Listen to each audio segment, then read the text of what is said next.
thinking of like more questions and things that you guys might have questions about. Well, one of the things I thought about is I have 2 dogs. Yeah. So what would I do with them if I wanted to put my, if there's a ton of showings and you have I one can't- house. Yeah. I really recommend, especially dogs but cats too, to have them out of the house during showings. There are people that are allergic. Yes. Sometimes there are kids at showings that are afraid of animals. And it's just, again, it's a little bit of that depersonalization part. Okay. So it's coming up with a plan, whether it's you running home and getting that dog or cat for showings, having a neighbor do it. I've had clients if we know that house is going to be hot and it's going to have a ton of showings, they may get the dog out for the weekend, or put it in doggy daycare, something just, and you have to think about your pets. Yeah. There are strangers coming in and out of their home too. Right. It's stressful for them. Right. So be my stressful for recommendation anyone. is that as much as possible, pets are out for showings. Okay. Agreed. All right. Yeah. If you could give us just like your top 5 or just top few Sure. tips of your best advice. Okay.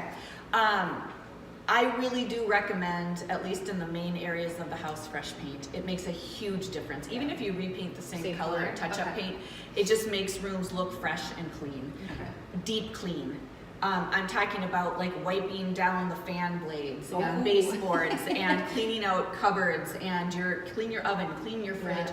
You clean out your closets. A lot of times sellers will just shove stuff in closets and hide it. Yeah.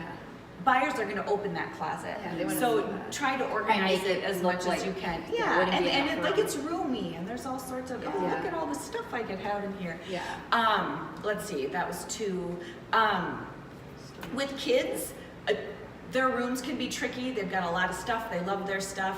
When we moved recently, we had them do see you later boxes. Okay. So they packed up a couple of totes of stuff that they knew they would see again in the new room, but that they didn't need right. For the next few months. Yeah.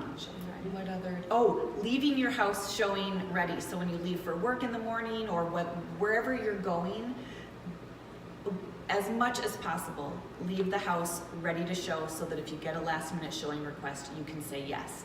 Because what I have found is, in more cases than not, if you decline a showing, that buyer won't come back. Right. So you really get one shot to that get makes that sense. buyer through. Yeah. Yeah. And if it's show ready, the vast majority of the time, you are going to sell it quicker because show ready means it's going to be more appealing to a buyer. Right. I think some of this might sound a little bit stressful, but I think the thought of it, right? That's a lot of work. It is. However, I think that with the right people on your side, that it makes the transaction a lot easier. Absolutely. And being able to rely and trust on the professionals to do their job is obviously what you want. Yeah.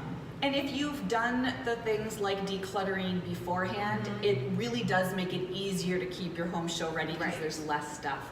I know I bought like decorative baskets and I would throw stuff in those baskets so the that's a good closets idea. were organized Right. and the buyer doesn't have any reason to look in a basket, and if they do, The basket's going with yeah, you. yeah, they get to keep the basket. Right. Exactly. But there are easy ways that I share with sellers to quickly throw stuff in a basket or out of the way so that it's and the basket's pretty.